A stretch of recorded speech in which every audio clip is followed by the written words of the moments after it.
Ay perlok pedang sebagai fi season part sa kanika YouTube video te hadin bangila ewan na po asmet iwan ya syaka jingelang jong KPPP lan ni upra parti pra te menta pat ngila poi na sini silum silong te poi kais ne silum silong pai fi to kalir gibon kibon gibre bon kais ni ta menta sngi te kecakar kalong internet pengat kiding bercerngam kiding kajing cerngam jong kiding jong kitlang ni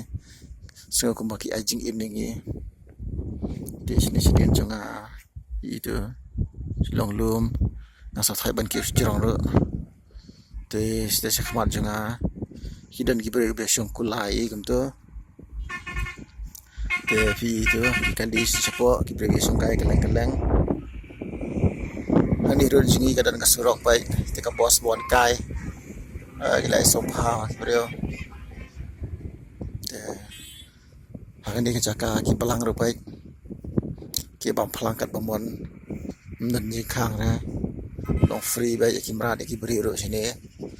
wala fi don samla ni prolog ba fi yalami samla jang fi sini pen kemen samla jang fi ngong ki sinrang kai pen kemen sama kan the jang fi kini wan kai sini Nomor kecakas ni kalau ngah besa, baik itu dia yang besa, kesengi kesep satu macam jangan. Di kibri sini dia thungi kiding filau ni, tu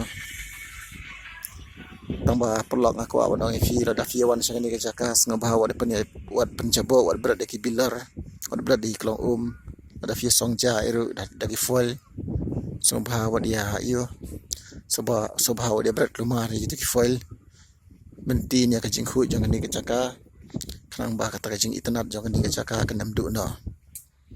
de tangkem tahi try labiang hi bang ini penkut no ai kan video kulai sibu ni kajing pat jeng fi perlok ai kan ni ka video ngin sesiam pada ki wai part ki video kulai sibun bye bye.